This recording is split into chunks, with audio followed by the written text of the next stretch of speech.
I'm Danielle Michaud at Ted Reeve Arena, where right behind me now, the North York Knights are taking on the Forest Hill Force in a GTHL minor Atom game. And lots of parents in the stands watching, and they can rest easier tonight knowing Rowan's law was passed in legislature yesterday, ensuring better concussion safety measures in our province. It's no secret participation rates in contact sports have gone down because of safety concerns, but Scott Oakman of the GTHL urges parents to know that this is one of their biggest focuses.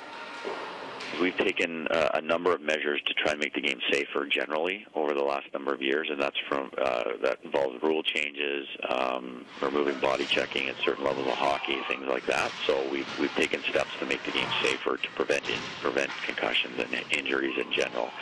But I think the other component is that parents need to have the comfort level that if their child does suffer an injury of any nature, that they're provided the proper treatment so that they can return to full health as quickly as possible. And we think making sure that our leaders in the game, coaches, team officials, referees, are properly educated on this subject matter, so that if they suspect an injury has occurred, they're removing that player until that player's had a chance to receive the proper treatment from a medical professional.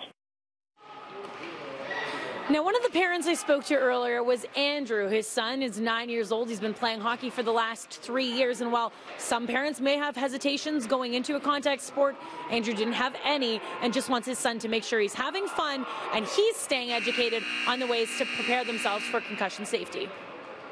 Just want to make sure he's having fun and being safe.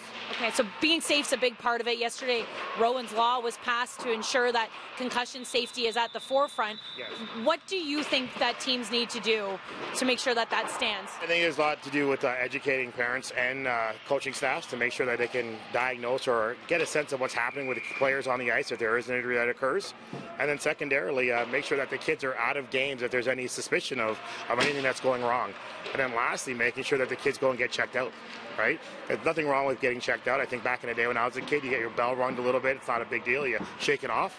Now it's a little bit different, and we know more, so we should take our kids and get them protected. And do you feel that there's that education for parents right now?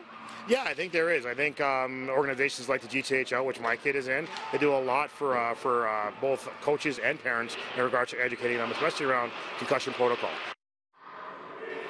Now, while the GTHL has implemented a lot of these practices for a while now, Scott Oakman did say a big priority for them is to unite with a bunch of other leagues around the province to make sure that they're all delivering the same message to both parents and kids participating in sports.